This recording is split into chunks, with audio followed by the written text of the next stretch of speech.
Good morning. Oh, I know Sonny. He's on our board. I'm Raul Bally, politics reporter for WABE Radio. I'm also on the board of the Society of Professional Journalists of Georgia.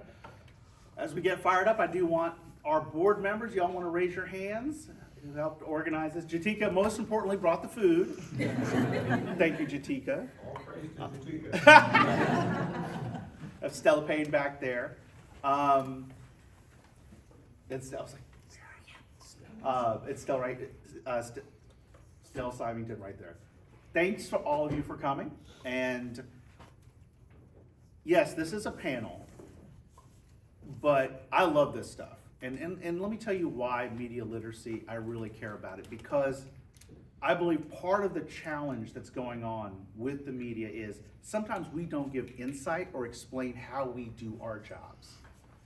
And people are like, the story just appeared, but how did the process? We, as reporters, dig into how things are done.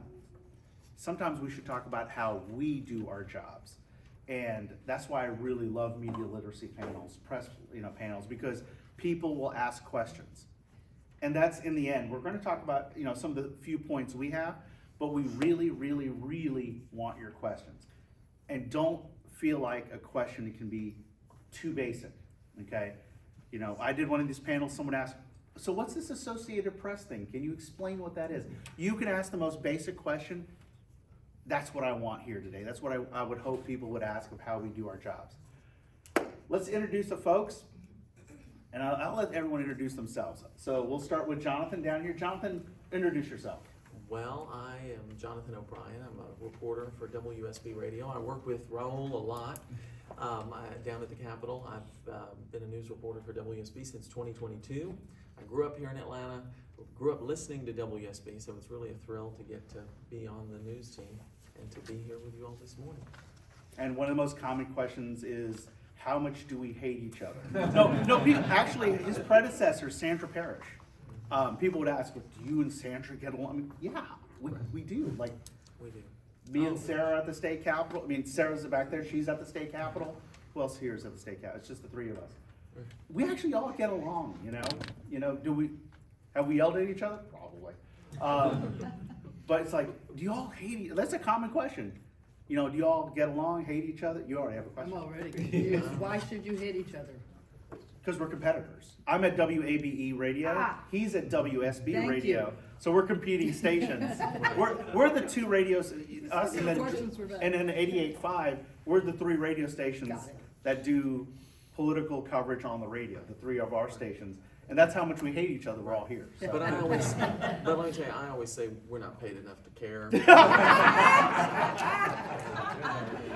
Janelle, introduce yourself to our people. Good morning. Janelle Davis. I'm one of the managing editors at the Atlanta Journal-Constitution, and I just have to say, I've never met Jonathan in person, but I feel like I know him, and probably you all do too, because this is the voice I hear on my car radio every day, so I feel already a kindred spirit with Jonathan here. You can also listen to 90.1. I know you already. Janelle, you said that just like I wrote it. That was so good. Gabrielle. Yes, hi, my name is Gabriela Henriquez, and I'm an immigration reporter for 285 South. We are a fairly new publication. We've been out since 2021, and we cover immigrant and refugee communities in the Atlanta metro area. Larry. I'm Larry Johnson. I'm the editor and publisher of the Cobb County Courier, and we're probably the smallest, have fewer resources than anybody here. We cover Cobb County local news. Depending on what landmark you place it at, we've either been around for 10 or 7 years. 10 years ago is when the site went up. 7 years ago is when I first started hiring freelance reporters to cover news stories. I know when we were chatting, when we were having our chat about this, there were a couple things we really wanted to talk about, and because you two guys are specialized, the immigrant community and Cobb County, y'all have a big impact. I think people have got to realize that, Decatur-ish, Cobb Courier, 285 South, they get to do journalism. There are so many great stories I have to leave on the table because it's Friday at the state capitol and it's the tort reform vote, that's the story I've got to do, because that's the, you know, the big story of the day. I'd love to start with you two about the impact you guys get to make, because you get to just focus just on Mableton and Marietta and just what's happening in just your county. I'll start. I get to cover the formation of a new city, the city of Mableton, which is just a thrill for me. At 73 years old, I've never had the opportunity to talk to the new city council people and the mayor, and they all live near me because I live in Mableton also. So that's one of the things that we do. The one thing that the Courier is known for is the hostility of the Cobb County school system toward us. But it's really odd because our relations are good with everybody else, with every, you know, we have our moments with every institution in the county, but that's one of the things we're known for. And when I sit and think, well, all I'm doing is rewritten press releases and fluff stories about dog and cat of the day, I just think about the school system stories, and that makes me see that we're doing stuff that has some impact. Yeah. I mean, I can't tell you the number of times I'm at the state capitol and there's an amazing event with one of our communities, and I'm like, I can't do it, y'all. You know, like literally the first time Diwali was celebrated at the state capitol, which is Indian New Year. But I'm covering regular news, and it's like, so talk about the impact that you get to make, because you get to cover those stories. Yeah, I feel like it's an amazing opportunity that we get to focus on immigrant and refugee communities, because in Atlanta, that's a big thing. That's a big part of who we are as a community. In terms of the impact, I get to work on stories that we see that can make a meaningful change in somebody else's lives. And I'm gonna give you an example. Last December, we received a call from a case manager who had a family of Afghan refugees that had been living in an apartment that didn't have electricity for the past 10 days. They were trying to solve the issue with the apartment complex, who was responsible for changing the wiring system, and they were trying to solve the problem with Georgia Power. It had been 10 days, it was whole December, and they couldn't fix it. So we jumped in, we went and interviewed the family, double-checked that the living conditions, in fact, were not livable, that they didn't have electricity, and then after we did some research and we interviewed them, we reached out to the apartment complex. 2 days later, the family was offered to be moved to a local hotel for a couple of days, and then after that, they moved them to a different apartment complex, to a different apartment within the same complex. So with those type of stories, you can see how you can change the life of a family that is struggling, but since the media comes in and serves as a watchdog, then the private sector, the apartment complex, knows that someone's watching, and they take actions to change their lives. So Janelle, Jonathan, and I work at bigger news organizations. One of the most common questions I get is, do you pay the people you interview? No, we do not pay the people we interview, and sometimes people wonder why. Part of my role, some of the teams that I work with are some of our entertainment teams. And so we've had people who will ask, well, TMZ had this story, why don't y'all have it? Or why didn't y'all get this person? And like, well, and then you explain, well, TMZ pays their sources and things like that. But yes, we frequently get asked, not just in our entertainment coverage, but across our news coverage. It's not frequent, but occasionally we get asked, you know, do you compensate sources, or is there some sort of arrangement we can work out? Well, of course, the answer is always no. The other thing that we talked about that we do frequently get asked is You're already here. is whether we can share stories in advance of them printing so that people can read the whole story or read their comments, and we don't do that either. We do, you know, do our due diligence and fact checking, so, you know, we will read back here's the quote that you said to me, is this accurate? Yeah. But we do not let you see the entire story, and we don't pay you for talking to us either. Do people ask you to see the story ahead of time? I have been asked that before. Of course, for me, they ask to hear it. They want to hear how they sound and that thing. And I said, well, you can listen at the top and bottom of the hour. do that. I will tell people when the story will air, Yes. because it's radio, it's not like print, and I think that, I will do that. I'm like, hey, here's when it's gonna air.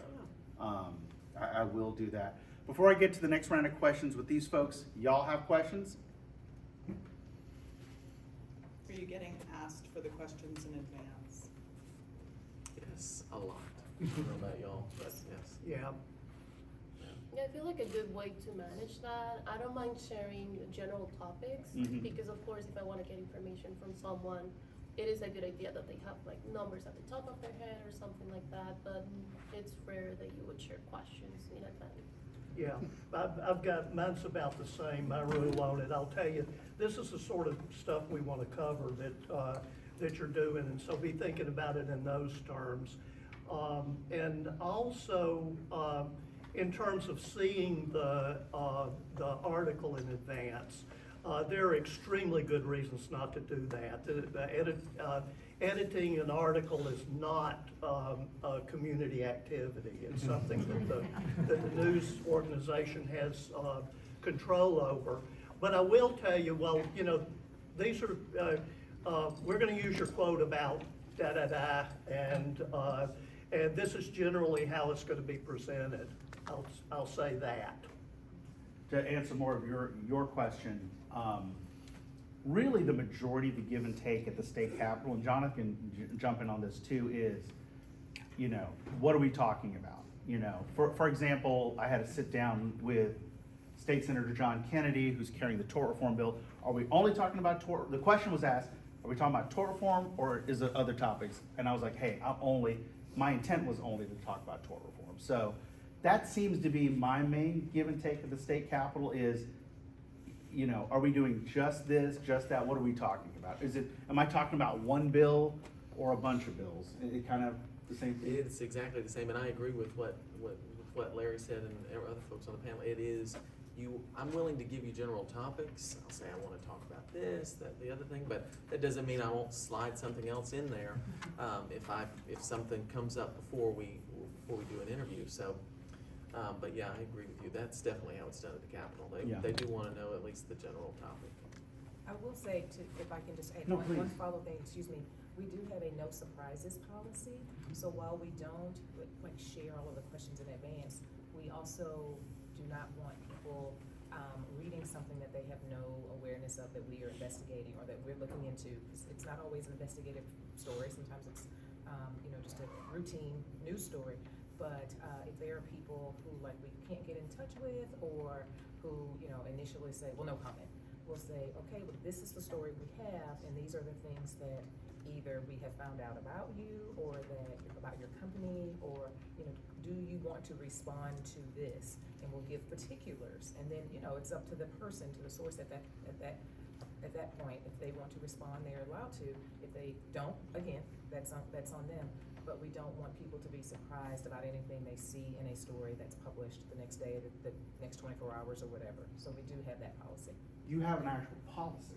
I didn't know that. Well, I mean, I say policy, but all of our reporters in our room, we kind of, that's the way we're governed. Like, we don't do, no surprises, that's what we say. We don't wanna surprise people, when we're publishing things that they may not be aware of. Anybody else on this?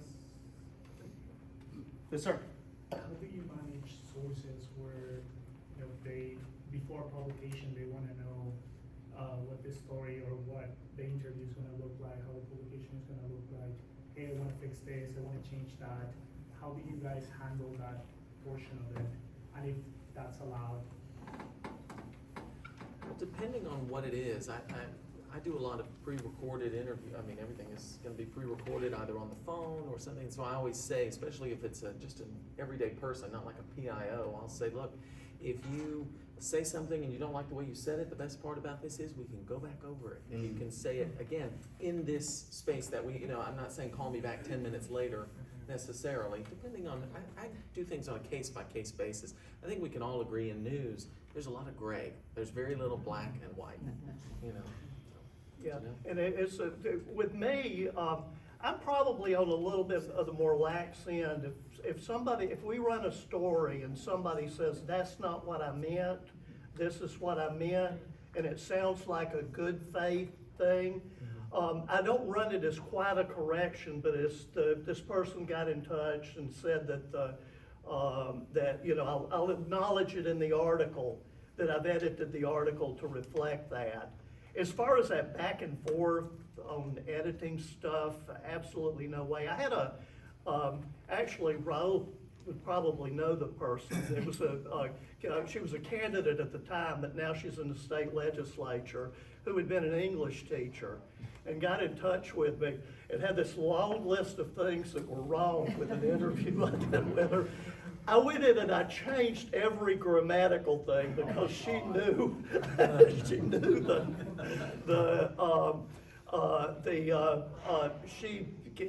she did have a grasp on that. Nothing else did I touch or change, and I sent a thing explaining I can't, you know, we can't be editing stuff, have subjects of articles edit. Two things on that. I absolutely have in a story said, so-and-so later clarified, okay? Yeah. Because they called you back, and that to me is an appropriate way to do that, is to say, so, and I think we did that with the governor's office in the past 6 months. I don't remember what it was. The governor said something.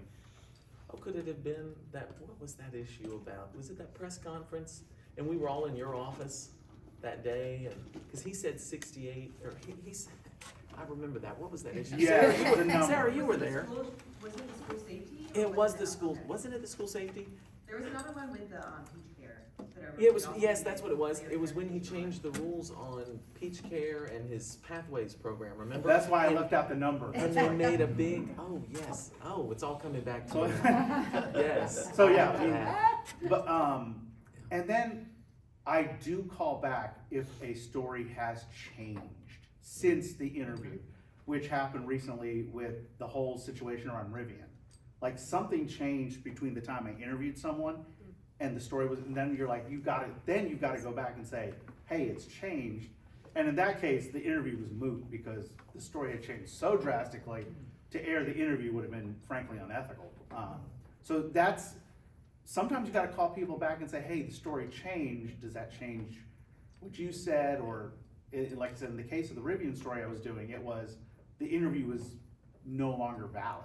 I couldn't even use the audio. So that's what happens in that case. Any other question before we keep going? Other areas? I've just got one thing to add to that. If it's an error that they're pointing out, we absolutely change it, we run it as a correction, and we do it prominently and immediately.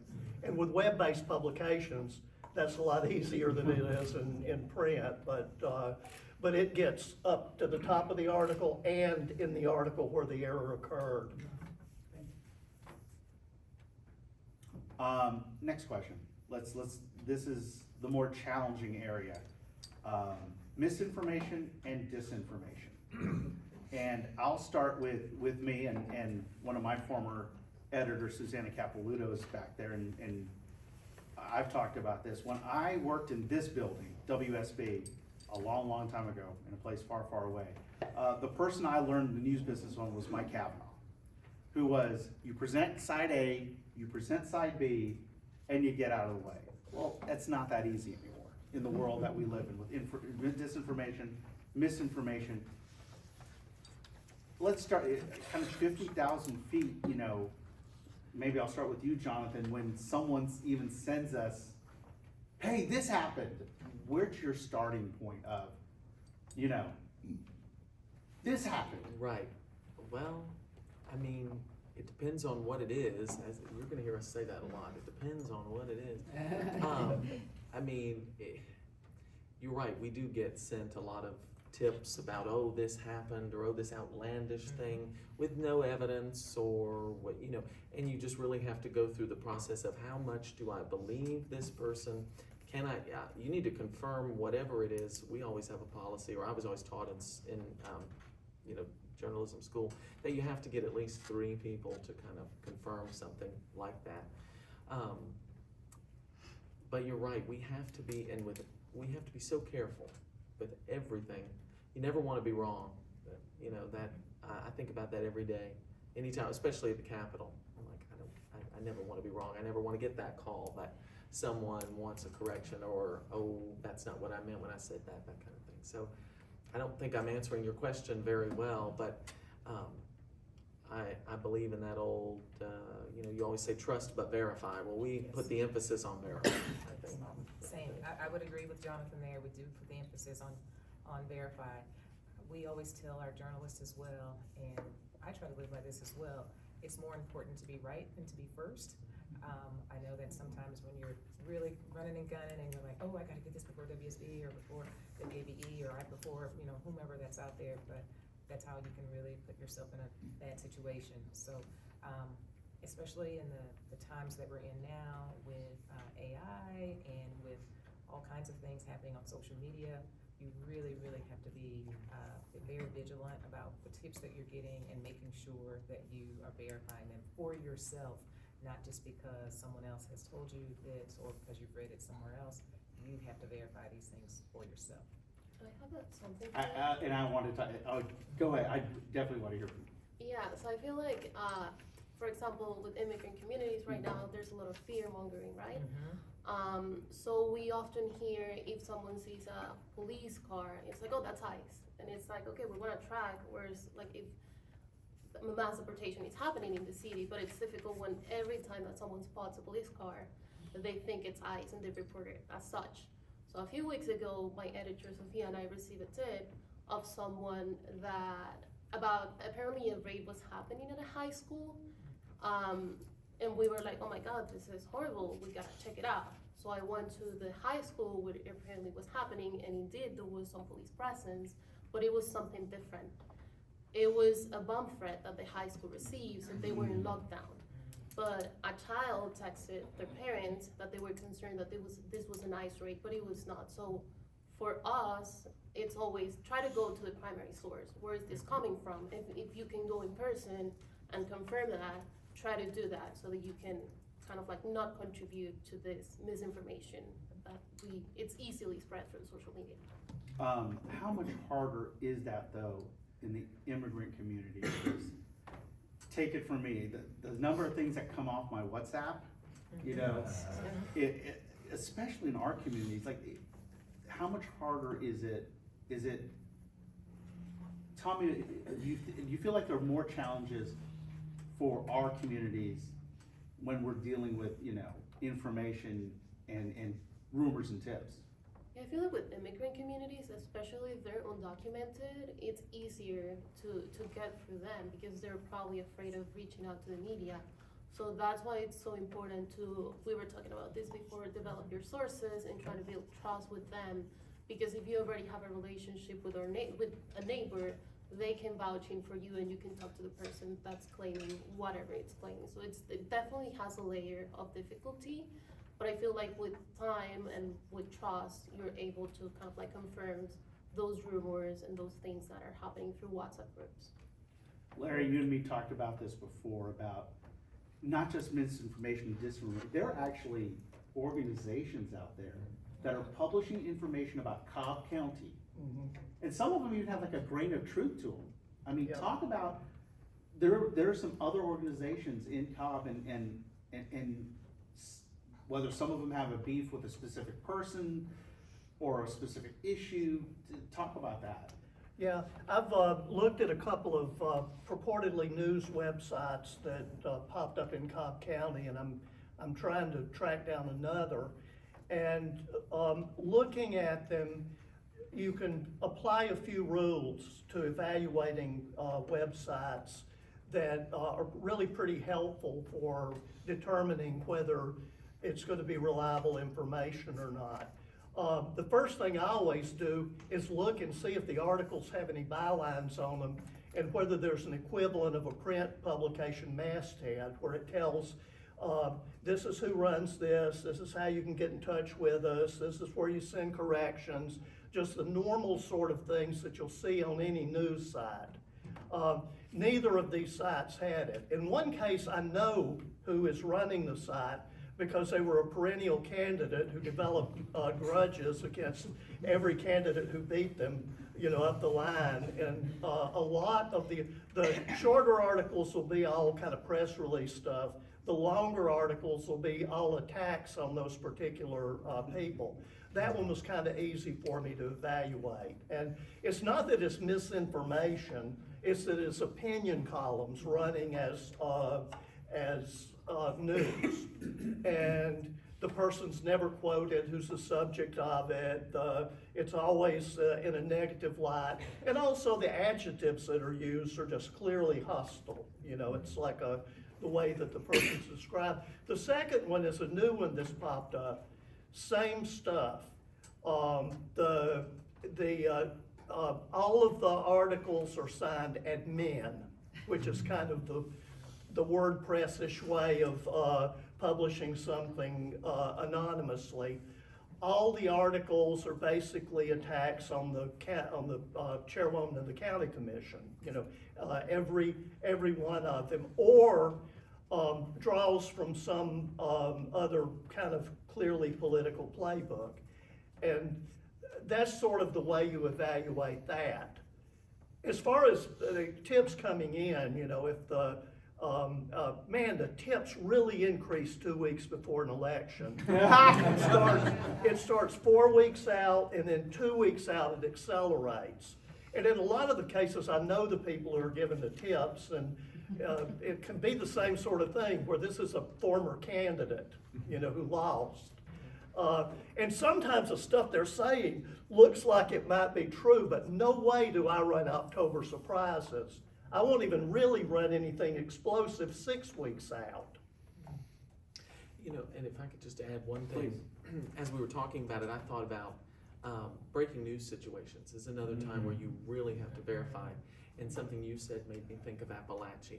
Yes. And when I was out there, and you know, you're interviewing these students and these parents and these grandparents, and everybody's got a different story, and they're all saying, well, I heard this from my child and they told me this.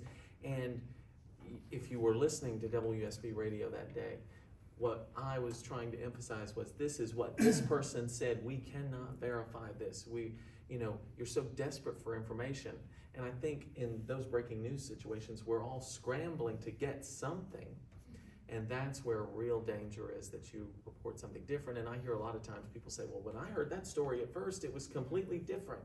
Well, breaking news evolves, it changes. And I think that's something, people think we're lying when things change, but really it's just in those early minutes of a breaking story when you don't have much official information, really emphasizing that this is firsthand, off the street. And so that's where I think, that misinformation and breaking news situations can happen. One of my current pet peeves right now is, when a story first breaks, and whatever that first headline is, and then someone a week later goes, see how wrong they got it? Or, or not wrong, how little information. I'm like, the Trump assassination attempt, that's a perfect example. The number of people, because some of the early headlines, shots fired at the former president, not whether he was hit or not. Yeah. And then, but someone will take that story a week later and go, look how wrong they got it. And I'm like, that's what we knew at that moment. And so when that all came back to me when you started talking. You wanted to jump in I here? was going to say, during those breaking news situations, I think this is when I'm most envious of radio, because you guys can almost immediately tell your audience, this is a developing story, things may change. Unfortunately, kind of on our side, with print and digital, digital, yes, it's quick, but it's not as fast as the speed of hearing. So we try to always say in our coverage, this is a developing story. And as you mentioned, as we go on throughout the day, as we're reporting things, we will say in the story, this is different from how, our first report that said blah, blah, blah, blah, and this is why. So we do try to explain that thing. But yes, we're really envious of radio during breaking news, because they can immediately update their audience in real time, so. Questions before we, yes, sir. I was hoping you guys could talk about the manpower issue, in that, for example, I worked in Wichita, Kansas 30 years ago. There were 7 or 8 stations there, sent reporters out, did news, did some analysis, and breaking news was, like breathing to them. And we all competed with each other, but we all respected each other. I mean, sometimes we'd go out and have a beer together, you know, and we had to be careful what we said. And now, in the same market, there are 2 stations doing news, one of them NPR and then one of them a news talk station. So maybe you guys could talk about what kind of information void that creates and how much more you have to scramble, because in recent years, I had to scramble more, particularly with doing a story, updating social media, just, you know, all the things that have arisen. Anyway, long way to ask a short question, but could you guys talk about that? I mean, less reporters always means less stories. Right. And the less kind of stories, and that's, I'll let these folks talk about it, but yes, less reporters means less stories. But what I've hoped for in the social media age is that you do get a 285 South or a Cobb Courier. That's kind of the flip side of that, because a generation ago, they couldn't have done what they do. But I'll let you guys talk about it. I mean, like, let's start with a local organization. You know, we can obviously talk about our Cobb coverage. I mean, I come in and out of Cobb. I mean, I think let's talk about the Cobb elections, the last set of elections. Talk about what you're able to do, because you only focus on Cobb, but what you're not able to do without resources. Yeah, I mean, that's real easy for me to say. We're very resource starved. You know, this whole organization here, I'm the only truly full-time person. I've got about 6 freelance reporters, an ad salesperson, and an overnight offshore person who puts together boilerplate stuff for me that is best done overnight. You know, that's the whole thing. So when an election comes up, I have to decide, because we've got 7 cities and 2 remaining census-defined places, and East Cobb's its own thing out there that's both big and has no name other than just East Cobb, and so we have to decide what we focus on, and sometimes we do it badly. You know, it's we just basically our election coverage. The best thing we do is questionnaires for candidates, because that gives us time to think about what the issues involved are. And I look at my coverage from we had a court-ordered special election for 2 of the commission districts recently. Yep. And I had enough lead time that I say, okay, what are the issues right now that people would be interested in hearing about from these candidates, and put together a questionnaire and managed to get all of the candidates who went the entire length. And there were about 8 or 9 of them, I think, total between the 2 candidates. And sometimes I have somebody there that's already focused on it. I have a reporter who does our school district and Kennesaw, weirdly enough. A lot of our coverage is of South Cobb, but we have a person who really focuses on Kennesaw elections. So with us, it's random. And if we had more resources, if y'all want to contribute to the Cobb County Courier, please do. If we had more reporters, we could do it. I know, I've heard Sophia talk about the challenges of resources at 285 South. I'd love to hear. Yeah. There's obviously stories you leave on the table that Of you. course. Yeah, so at 285 South, it's only Sophia, the managing editor, that's right here, and me. And then we have freelance reporters. So we gotta be really strategic on the stories that we pick, because we can possibly do everything. Because Sophia, on top of being a reporter and an editor, she also has to do the admin stuff, which goes unnoticed, but it's obviously important. We try to pick stories that could potentially have an impact in a community, such as the Afghan refugee families that I already told you about.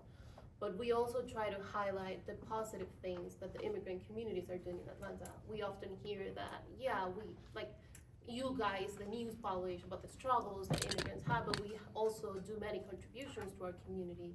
So we really do an emphasis on how are they contributing to the art, to the culture, to the food, and we have a whole section that is focused on food that we're always thinking about how do we highlight this small business that just opened.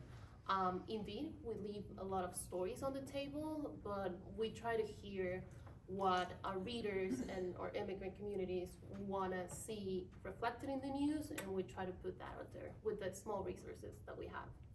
Janelle, yes. No, I would just add, like, basically, it's like, we think of, like, where do we know that we can have impact that probably no other news organization is gonna invest time or resources into telling the story?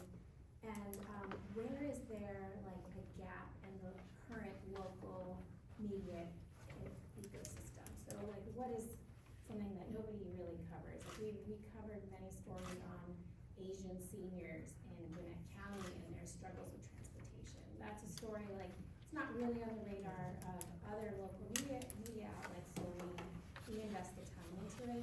And then with the limited resources, we look at like partnering and co-publishing with the other local media. So with such a small team, like those are kind of like calculations like impact, nobody else is doing it, and you know, collaboration, we will collaborate. And real quick, introduce yourself to anybody who may not know you who is in this room.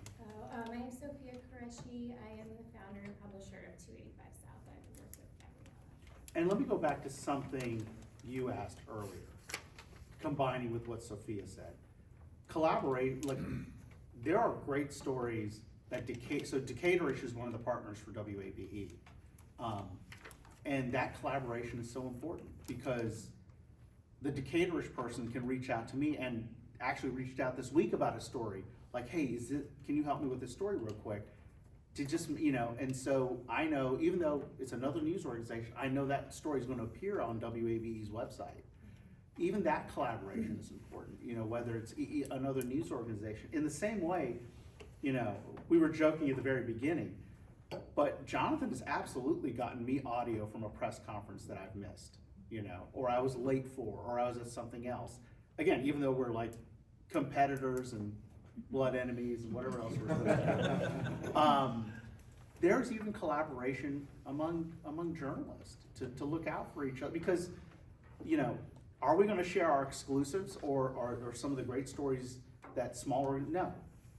But you talk about the Cobb elections, you know, I did maybe 2 stories around that election, whereas how many stories did you do around District 2 and District 4? Because it's a May-April election. How many people are even gonna know about it? But it's 2 of the 5 members of the Cobb County Commission. So it's a big deal, but how much attention do you give? Anything else you guys wanted to add to that? Yeah, I did want to add about manpower. So I know people see and hear the AJC and they're like, oh, you guys have unlimited resources. But even a news organization of our size, we are a much different place than we were some years ago. If you all have friends of the AJC, you know this. And so just like everyone else has talked about their limited resources, we have those as well. There are areas where we've really had to trim and cut and all of that. To your point about collaborations, we have about a couple dozen partnerships with media outlets around the state and even some in the region. 285 is one of our great partners. And so it has forced us, and I'm not even going to say forced, it's become an opportunity for us to partner with these organizations and getting some of the really good, great stories that our partners are producing. And hopefully we can provide them with some of the content that maybe they don't have the manpower to do. So that's what it has kind of happened to us. Kind of that's been the impact on our newsroom. The other thing is within our newsroom, so that's kind of the external impact. Internally, what it has required us to do is to really focus our reporting, not just, I know we're talking a lot about political reporting, and of course right now there's so much information and news coming out of Washington, we just can't cover it all. So what we have done is very similar to what Sophia has said. We have decided to say, what stories can we cover, or what angle can we report this so that we can allow our audiences or our Georgia residents or people in our area to know this is what is happening in Washington, here's how it impacts you. And so if you see a lot of our coverage, it'll be kind of focused that way. And we're trying to do that kind of focusing across the board. I agree with that last bit, especially that my news director is always on us to find a way that this impacts people. Find me a real person. You know, we do a lot of state capitol reporting. And if you hear in every one of the stories a lawmaker that you've probably never heard of, you might tune it out. But if you find a group that was affected by CDC this, exactly, a CDC CDC on Friday. worker, right, a CDC worker that's impacted by these cuts. As for the manpower, you know, we're all doing, in some cases, more with less than we did just a few years ago. But I think that we all try to cover everything the best we can. But I think local publications that specialize in things, I told Larry before we started, I also cover Cobb County. I live in Cobb County, and so I read the Cobb County Courier, and I've gotten several good story ideas out of there. I should donate to you, Larry. You know, I mean, I think, and a Rough Draft Atlanta, that's another one that I think is just really strong. And I'm not ashamed to say I do look at those publications, you know. We all, there are so many reporters doing a lot of good work, especially at those smaller places. So I know you'd be able to say how WABE's newsroom is doing and all of that, but WSB, like everywhere, is different, but I think still going as strong as we can. Yes, ma'am. So from what I've gathered, I think no matter how big or small the media company is, everyone's struggling with resources at different levels. So has there ever been, or how would it be managed if there's like a conflict of interest where a donor or a significant donor is affected by a news that you're trying to report? How would it be handled? Has it ever happened? And does that create just ethical or kind of personal issues? It's absolutely, I mean, the most important thing is who are the managers above you, you know, because that's happened to me, absolutely. We're doing a story on XYZ that affects, I mean, I worked at a TV station where we did a story involving the local bank, which was an advertiser on the station. And the conversation was, hey, I know that, from the manager was, you know, it basically was, do we need to do this story? And I said, yes. And so we did the story. So that really, and it's challenging. It's easy to say, it really is easy to say, yeah, we're gonna do that's complicated. It is complicated. It's fair to say it's complicated. The one conflict I can mention is WABE's license is held by the Atlanta School Board. And so if you ever hear a story on WABE about the Atlanta School Board, what you hear at the end is, you know, the broadcast license of WABE is held by the Atlanta School. They've never stepped in on a story, at least in my 3 years there. So yeah, there are conflicts. If you have a conflict, it's always good to disclose it. And if it's you know, I don't think we've run it, you know, you gotta think about it, a few years ago, WABE had to cover the cheating scandal at Atlanta Public Schools. I wasn't there, okay, because I've only been there 3 years. I couldn't imagine. Susanna, were you there? No. Oh, you weren't there? They never interfered. Yeah, you imagine how uncomfortable that had to be. So, I'd love to hear, I mean, conflicts of interest, let's go to, oh. I'm not the moderator, but I'm not the moderator, but I have to say that I was at a police training center, you know, Cop City protest. And because of our connection to Cox, which now, of course, you know, we're separate, but we're the same. I got heckled by a man because, of course, the Cox Foundation has donated to the training center. So I'd love to know. I know you all put it in your articles, but talk. Yes, to your point, Jonathan, so the AJC is owned by the Cox family. We're a family-owned publication. I think some people maybe not be aware of that, but because of that, the Cox family, through their foundations, they contribute to various organizations or causes. And you mentioned Rivian. Cox is has a stake in Rivian as well. So there are always things like that that do pop up. And sometimes the journalists who are reporting the coverage or who are doing those stories, they sometimes bear the burden of that, like you said, where they are heckled or things. But we do try to always disclose it. If you notice, like you said, in Cop City, all of our stories disclose that. In Rivian, there's always a line at the bottom, Cox, which also owns the Atlanta Journal-Constitution, owns a 3% stake in Rivian. So there's that, and each of those stories that involve companies like that, where we have investment, where our parent company has investments, they have to be read and reviewed by a managing editor. So every one of those stories has to be signed off, and I have to put my little note, Janelle has reviewed the Rivian disclosure every time, so that we are not forgetting that, to do that, so that we are making sure that we are clear to readers, clear to our audiences, the connection there. But does it impact the reporting that we do? No, it does not. Does that mean that there are not some tense times? No, it does not mean that there are not those either. But what it is, very similar to what Raul said, that's when you have conversations that sometimes go above me to, hey, here's the story that we have coming out. Here's why we think it's important to do. It may not put our Cox Foundation's interest in the best light, but here's why the story is important. And then they notify the powers that be over at the Cox Foundation and the Cox family, so that they're, again, no surprises. Everyone is aware of what's coming out, what the reporting is, but no, we do not let it impact the reporting that we do. With you two guys being at smaller organizations, have you ever had the situation where either a supporter or even an advertiser has said, can we do this story or not do this story?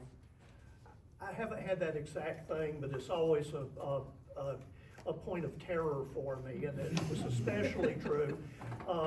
We depend on advertising, and advertising sales had not gone well for a long time because I was doing both editorial and advertising, which is untenable in the long run. It's why larger organizations have that wall between their business functions, advertising and revenue, and editorial functions. And then there's got to be somebody up over above that managing it somehow when issues come up. And I finally got a separate advertiser for me, and it's taken a lot of the tension off in terms of, oh gosh, what if I finally landed this big advertiser. What if I have to do an article that's critical of him? Kennesaw State University is a good example. It's our biggest advertiser. And always in education things, you're going to run stuff that some department or division in the organization doesn't really like. So, in one case, the Cobb County School District, we found from open records requests, was lobbying a large healthcare provider not to advertise with us, you know, and because of our coverage of the school district. Actually, we should have gone legal on them at that point. But yeah, for a small organization that has advertisers, it's a problem. And if one person is responsible for making those decisions, it's very stressful, because am I not covering this story because they're an advertiser? You don't even know yourself. I do want to add something. Yes. It hasn't happened to me personally at 285 South. I don't know about Sophia's experience, but I used to work at a small publication down in Florida a couple of years ago, and it happened to me that I wrote a story regarding a transportation authority, and they didn't like it. And it was a big advertiser of the newspaper, and they pulled out the funding on us. Very small publication, and they did that. Eventually, the editor, they were able to figure out that situation, but they pulled out the funding, and that never impacted my ability to report on them, or never changed the approach that I had on follow-up stories. And I think it's a good opportunity to remind people here that that's why it is important to diversify the funding that local organizations have, because if we don't depend on the advertisers, if we also rely on the donations of people that perhaps don't have a direct influence or won't make a huge difference if they pull out funding, that helps support the operations that local newspapers do. I think the big thing is we think about it, and you hope it doesn't affect your journalism, and you try your best, and you hope, everything's in place. It doesn't affect your journalism, but we're also human. Maybe I should make this one, we're also human beings up here, and maybe you hope you're not thinking about it, you know? Yep. But, yes, wait, I think, you had a quite, no, you did, sir. You've been waiting a while, yes, sir. Yeah, thank you. I'm Bruce Leonard. I'm a retired behavioral scientist from the Centers for Disease Control. I represent the Gwinnett Interfaith Alliance. Our agenda is peace. So we're putting together different faiths to have little festivals where we would share music, food, spiritual leaders would share their belief systems, discussions, but bringing these faiths together on a more intimate basis. So this is sort of the foundation of peace. But the bigger picture of peace is us acknowledging that we need to change the paradigm of our systems. All of our systems are win-lose. We need to have systems that eliminate competition and look at cooperation. One of those systems is the media. And at some point, I'm hoping that the media can shift their priorities from materialism, violence, to problem solving and education. Because the media can save us.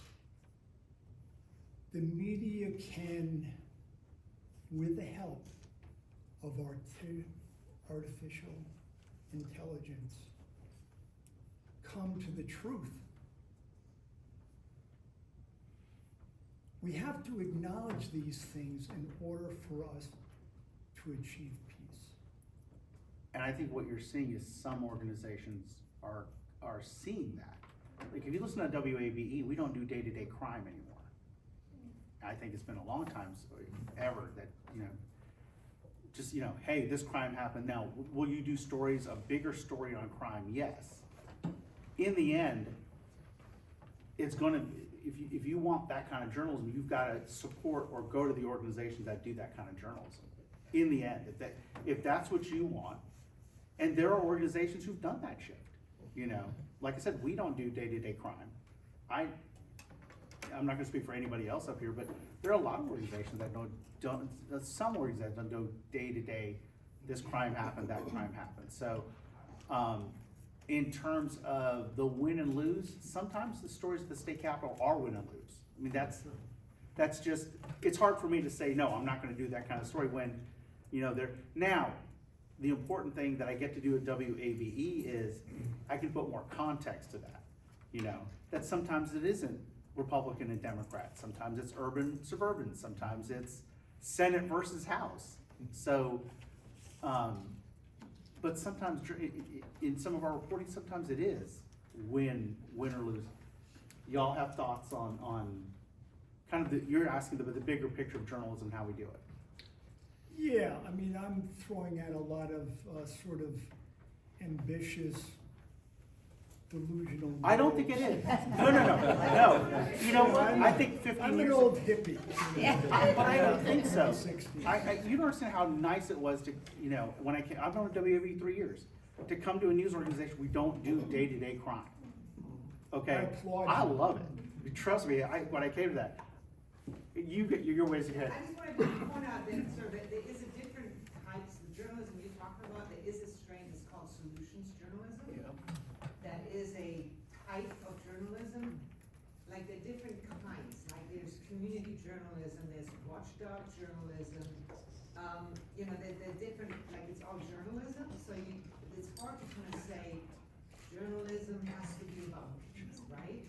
We would call it advocacy journalism that also exists. So it depends on what kind of journalism. basic trait of how they write. They still attribute, they still research, they still verify. They still go by the same traits of a journalist, but it's a different kind of journalism. It sets it apart from social media where anybody just throws things up. I don't know if that helps. So if you wish, I think it's a good intention of thinking that journalists could save the world. It is no longer. But No, I- there's gotta be a message that you guys communicate. You're the channel that can diffuse wisdom. Well, that's a philosophical thing. Then you get into advocacy journalism. You want a certain outcome. What we do, we are what they call the first draft of history. We literally look at what is happening. This is what Joe says this, you know, Lisa thinks this, and we kind of bring it out and we watch. We have mechanisms of verifying. We do open records requests. We do the job in a way for the people, that is our audience, but we're not the pastor that tells them this is how you think, unless we call it an opinion piece or an editorial, and we gotta make that clear. So it's a complicated, you know, there's not one answer. I understand your wish, and I think solutions journalism is probably the trait, the element that you're looking for. Yeah. Where you say there's something to have to do with the community. Well, Okay. I guess what I really want to say is we need to wake up. The sky is falling. We've got to save this planet. And we need to acknowledge that we've got to have some sort of a plan. The United States is the richest country in the world, and we are 23rd happiest. Somehow that doesn't compute, and why people don't know that and want to find a solution for that. I say, well, I'll leave you, let me get over, Larry, you have something to say on this, and I know the Yeah. other hands are up now, like the momentum is going, so I'm gonna try to move a little quicker. Larry? Yeah, she beat me to the punch on the solutions journalism thing. There's a whole wing of school of thought in journalism that has the approach that you cover local or grassroots solutions to the problems. However, if my publication switched over to doing totally solutions journalism, the readership would drop off because there's a lot of conflict in the county that people are interested in hearing reported on.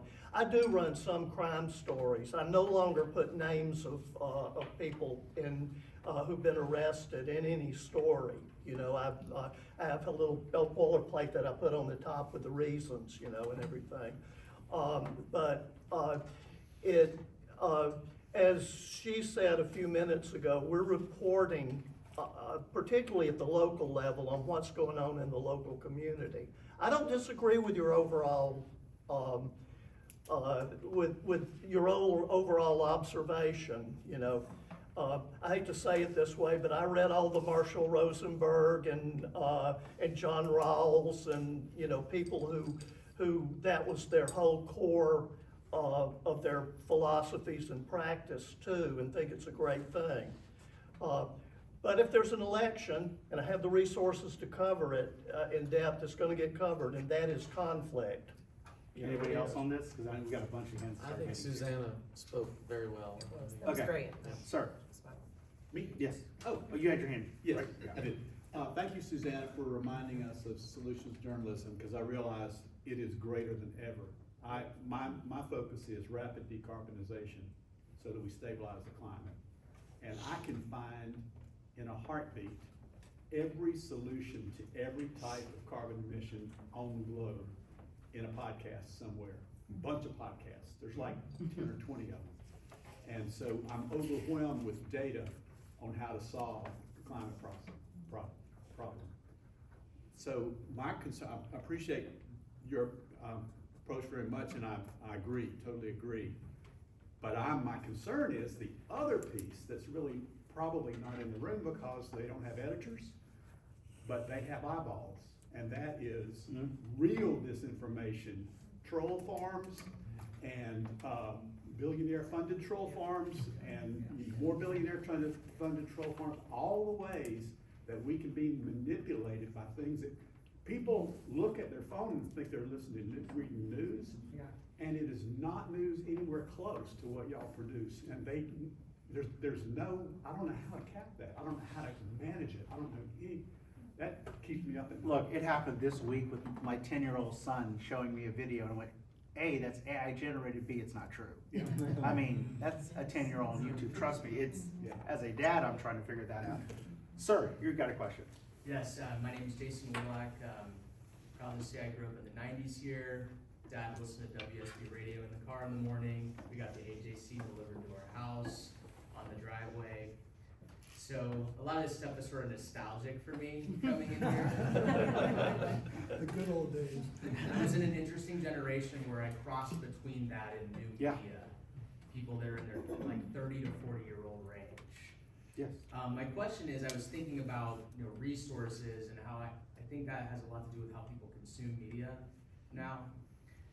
I was thinking the other day about how if I was gonna be on an interview, I would much rather Joe Rogan interview me than 60 Minutes. He probably gets more views in one day than 60 Minutes in an entire year, potentially, right? And so my question is, because it seems people mostly consume media in alternate ways now, podcasting, listening, less so reading, right?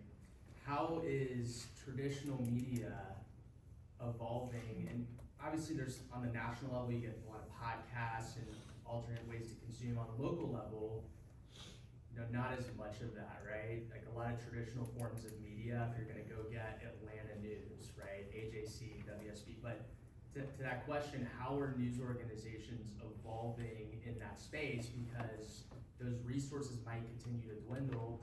And it doesn't mean one organization is right or wrong, but the problem is it doesn't matter who has the truth or not, it's who knows how to get their message out the best to the masses, right? I have very strong opinions, but who wants to go first? The media is the message. Not necessarily, no reading it though. Right. Famous book by Marshall McLuhan I'm sorry. about the communications.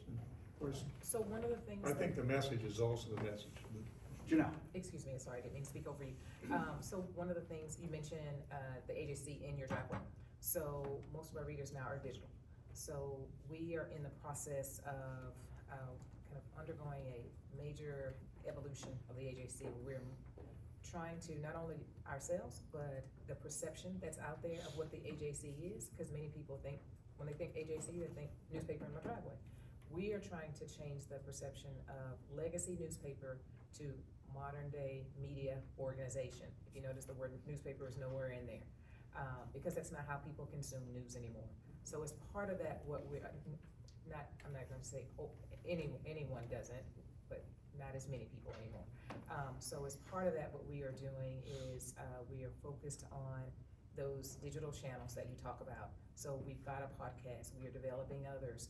We are leaning into our journalists on social media. So you mentioned the personalities that can be like Joe Rogan and some of the personalities. So we're leaning into our stronger journalists and some of their personalities. Of course, making sure they're still putting out actual news content, not misinformation or disinformation. But you'll see where we are kind of highlighting and spotlighting in video our journalists and leaning into their capabilities. So with the recent plane crash in Toronto. So of course we did a story on it, and like everyone else has been doing, and we've continued that coverage.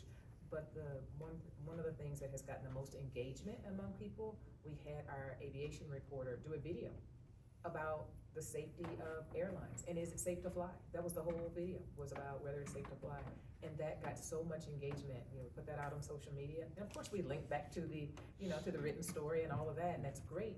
But those are the kinds of things that we're having to do now, and that we are focused on in trying to find those new avenues where we can meet the audience where they are, because that's where audiences are. We are shoring up all of our social media sites. Where in the past, we may have only been on kind of Facebook and before X, Twitter. You know, so now we've got, you know, we're leaning into TikTok, because that's where many of the younger generation, where they get their news. So we've got, you know, folks focus on those areas as well. So you're right, it's a constantly moving target, and we're having to be nimble and evolve, just like our audiences are having to evolve. Yeah, similarly, we try to reach where our audience is. A lot of the immigrant communities are on Instagram, WhatsApp groups, so when we're advertising our stories, we try to make sure to cover the bases and go where our reader is. One example that I have is recently, as we were developing our newsletter, we were thinking about what's the best way of putting it out, and I was bringing up that if it's not in my newsletter by 7 a.m., I didn't read it. Like, everything that comes after 7 a.m., it's not gonna get to me. And then we made that little change in our newsletter, and now we're seeing how it's growing among our readers. So it's try to be nimble and change your strategy depending on what your audience is. Partnerships also play a huge role in that. We're a digital news organization and newsletter, but we try to partner with WABE so that we have an audio component. So there's like ways of finding that audience that you want to reach. You just have to strategize how you get there. And sometimes it's just going out there. Mm-hmm. I appeared on a podcast that had 1.2 million subscribers, more than anything that I could do with my podcast. When they invited me, I went to my boss and I said, hey, this is a podcast. It's got a big listenership. Just like you said, would you do Rogan versus 60 Minutes? I mean, to my dad, I think I'm going to guarantee we're probably the same age. My dad would have thought blasphemy is not, you know, one of my dad's proudest days is the first time I appeared on CBS Radio News. So, but it's, you're absolutely right. There's so many places to go. So I went on that podcast and did an interview when they invited me. So sometimes there are people who listen to my podcast and follow me on Twitter who have never heard me on the radio. They told me that, like, oh, you do radio too? You gotta go there. So whether it's, you know, something outside of your organization or inside, and look at WAB, we've got a show with Killer Mike now, a show with Renee Montgomery. So these are really, you know, influential people who can bring attention to your journalism, you know. So, you know, Killer Mike just, you know, upped one of my stories on protecting lyrics from being used in a trial. There's a new bill at the state capitol, and he re-upped my story, you know, got it a lot more attention, obviously. So you just got to meet people there. I think that's what we've tried to do. That's what I've tried to do and what WAB's tried to do. Yes, ma'am. Given the current administration's active hostility towards traditional media and towards media in general, thinking kind of now about sources and the firewalls that have always traditionally been in place to protect news gathering, are you doing anything differently now in terms of your news gathering process should you come under fire? Larry? I mean, I'm just looking over, asking myself, what if the major Supreme Court rulings that protect the media, like NYTV Sullivan, get kicked down? How would I handle it then? Looking at my own systems and tightening up where I need to, and then bracing myself for something awful happening. So there's not much of a way to prepare for you know, possible catastrophic court rulings or slap suits, you know, lawsuits that are, if Elon Musk were to sue me tomorrow, Cobb County Courier would just dissolve, you know, there'd be nothing. I don't think there are enough journalism support organizations in the world to match that court power. So right now, the thing is just do what we're doing. And in my case, I'm old enough that if they stuck me in jail or something like that, I wouldn't have much time to spend there anyway. But you did tell me you're going to live another 20 years, though. Yeah, I'm trying. You did say that. I'm trying for that. You But could probably get some pro bono defense. Yeah, and there's groups like Lawyers for Reporters too that I lean on a lot because I don't have a legal staff, unlike the AJC.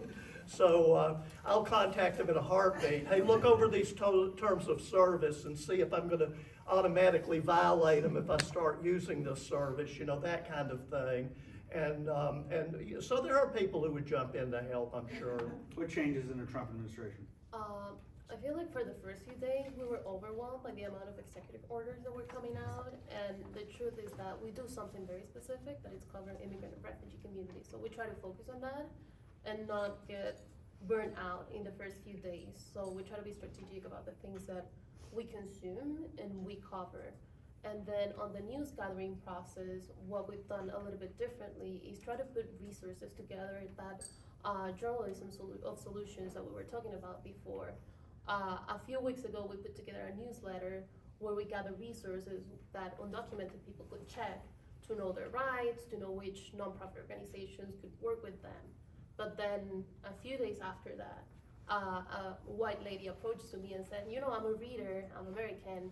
Those resources were really helpful, but I want to know what other resources I can have to support immigrant communities. So after hearing that from a different type of reader, we adjusted the coverage that we had in the news gathering process and put together a list of resources that could serve this particular type of audience. So it's try to listen to the community and not get overwhelmed, because as local organizations, we cannot possibly do and cover everything. We just don't have the resources. You know, what changes in the Trump administration? Yeah, so for us, within the past year, we created a team that is called Standards and Practices. Before we had like one person who was that was one of her 85 jobs. But we dedicated some resources around that. So we've got a team of 3 now. Stories that deal with sensitive topics, some of them regarding the Trump administration, they go through a standards review. So that's basically another read. Once the story is edited, it goes through a review by that team to make sure that we are journalistically sound and that we're ethically sound as well. In addition to that, as Larry said, we're fortunate in that we do have a legal team. So one of the things that we're doing currently is we are giving all of our journalists kind of a legal refresher about kind of your sourcing and your documents and internal as well as external communications. You know, how sometimes we can be a little bit loose and, you know, in our communications with other journalists, but just making sure that that's not the case, making sure that we know what things we can and cannot say or should and should not say in, you know, like a text message or a Slack message or something like that. The other thing is making sure that our journalists are aware of, you know, if there is a legal challenge about some of the reporting and it's, well, I need your phone, or I need your notebook, or I need, you know, you talk to CDC folks who were at the CDC who were fired and you granted them anonymity, I need your sources. Because some of those challenges have happened in the past and could happen in the future. So that's the kind of legal training that we're giving folks of what's allowed and what's not. I want to take a really different approach to your question. If you listen to WAB, especially when we're asking for money, one of the things you hear is 90% of our funding comes from listeners and the community. And I think you're going to see, at least on the public media side, a goal to depend less and less on, I mean, that's harder for some organizations. I'm not gonna speak for any others, but, you know, for WABE, losing 10% of funding is still better than losing 50% if you have to worry about. So I think, you know, again, supporting organizations like Larry's, like ours, like, you know, 285, I still, you know, even though WABE has a, you know, we have access, I still have my own AJC Mine's subscription. sitting in the driveway, Janelle, by the way. You still get in the driveway? I do. That's awesome. Okay, we have less than 10 minutes. I want to say Oh, one yes, last real thing. quick. We have not changed anything in regards to how we cover. I know there's lawyers in this building. I have not once been told you can't cover something, you can't, you know, you have to think something through. I guess that is, you know, you mentioned the immediacy of radio. I guess that on the one hand is the danger. We don't go through that rigorous editing process. It is really on the individual reporters. You know, I talk with my news director a lot, but pretty much, I mean, it's just a lot of stories that we've had. Like you say, we were dealing with all the executive orders, but it's just different stories, but it's the same approach. So we have less than 10 minutes, because I'm keeping my word that this will be 90 minutes. So we're gonna go super fast. Yes, ma'am. My name is Tracy Moore, and I'm involved with an organization called Georgians United, which we promote. We're trying to change how we elect our federal legislators to a system that Alaska has. Some of you may know it as Final Four, Final Five, so competition and accountability to the voters, not just to the primary voters. Anyway, we're hoping to do it in my lifetime. But first of all, thank you so much for being here. I heard about this through Braver Angels. And I'd never heard about solution journalism, so I'm encouraged to hear about that. So my question to the panelists is, what is solution journalism? Is it a particular publication, or is it just within each publication? And then how do you decide which editorials and which op-eds to publish? What's your criteria? Solutions journalism, they've got a very clear set of principles, and we're not a solutions journalism publication, but a lot of times I'll go and read some of their stuff if I think a potential story could benefit from it. They've got an organization, Solutions Journalism Network. It's SJN. It's probably sjn.org, so you can probably do a web search on it and find it. But their basic thing is they don't so much cover solutions that come from above and are like proposals for legislation or anything like that. They cover things where a local community's decided that it wants to solve some problem, or some grassroots activists, and work on that solution. They, if I remember correctly, they pretty much stay away from stuff that requires legislative policy, and they stick with stuff that can be implemented whether or not the government has any involvement in it or not. But, yeah. And I want to address specifically what you're talking about. Okay. I actually had lunch just yesterday with someone talking about ranked choice voting in Final Four, Scott Turner. I don't know if you know I him. know Scott very well.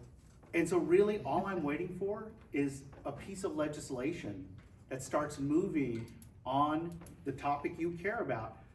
But like, that's something I love to do. For 3 is just, years now, the topic elections and voting will get no traction, according to our governor. And yet, the lieutenant governor can blast in, we're gonna ban ranked choice voting. So once I see a bill on that, but that's a perfect example of something that nobody will carry. I have somebody to interview and talk about, so. Cool. So the point is we have our legislators not listening to what the people might want. We gotta have a louder voice. Anybody else on this? And anybody, the next question? Any other questions? Oh, yes, I ma'am. would like an answer to how they decide what goes in an which op-eds and what editorials you publish. Well, I can make it quick. We don't do op-eds. We do them. We don't usually decide that. We have an editorial board and an opinions editor. And so those are submitted to a different place. So if you send it to me, I will say thank you and then send it right to her. And then they kind of decide which ones to run, which ones not. We try to do some sort of balance there of differing viewpoints. And then it's usually topics that are current right now, or depending on, like, if we're close to an election, it'll be about, issues in that election or whatever. But that is how those are usually handled. Do you guys do op-eds? I think we've only done one. It's been. We do, and I'm pretty adamant that the op-eds are the one place that, other than just the general framing, that I let my political ideology run pretty much wild. I'm probably the only person up here who'll say that.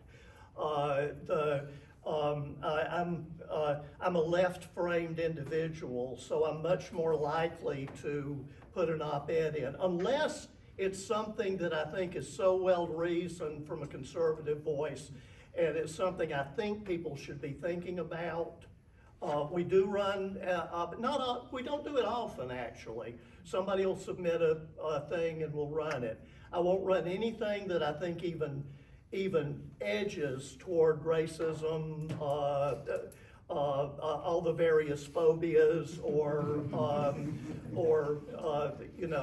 attacks on vulnerable people. It won't even get a hearing from me. So. One quick thing to add to that, occasionally our editorial board does write op-eds, and with points of view. The one I remember recently is about the Okefenokee swamp and wanting to protect that from some of the legislation that's out there. So there are times when, like, our publisher and our top editor, because they're on that board, will get together and put that out there. But our kind of run-of-the-mill journalists, they are not involved in that. We don't run op-eds, of course, on WSB, but if you've ever listened, we have talk programming. The mornings are all news, but we have talk programming that is definitely conservative. That is totally separate, and I think that's a misconception, and that I wanted to clear that is totally separate from what we do news-wise. I see the talk show hosts in the newsroom as they're walking into the studio, but we do not have any sort of editorial, conversations with them. It's totally separate. But I would respectfully say that it affects the ears that hear you, because I don't listen to your station. Right. Yeah. Okay? And a lot of right-wingers do, so it has an effect. Oh, absolutely. On that note, thank you all for coming on your Saturday morning and giving your time. And thank you to you for, because again, your Saturday morning, thank you, thank you, thank you, thank you. Thank you to all of us. Some of us will stick around. I know other people got things to do, but thank you each and every one of you for coming, and I hope you've gained something from this. So, thank you. Oh, yes. I'm sorry. She's probably told me something I should. Yes. No, it's okay. Who knows really in charge? Right. No, I just want to invite everyone, if you enjoyed today's event, we would love to have you as a SPJ Georgia member. So we invite you to go to our website, click the link, read. If you enjoy, we're trying to get more and more events like this, but we have a lot of Zoom events as well that are very much like this. Actually, we were talking in the back, and I was saying, this is probably more people in person than we've had in some of our Zoom meetings. So we love that. We love to see you, and we want to have more events where we can look you in the eye and meet you face to face. So the more we get involved, the more we can have those events or events like this one. So we invite you to join SPJ Georgia. Thank you so much for coming out today. I was supposed to. Thank you, everybody.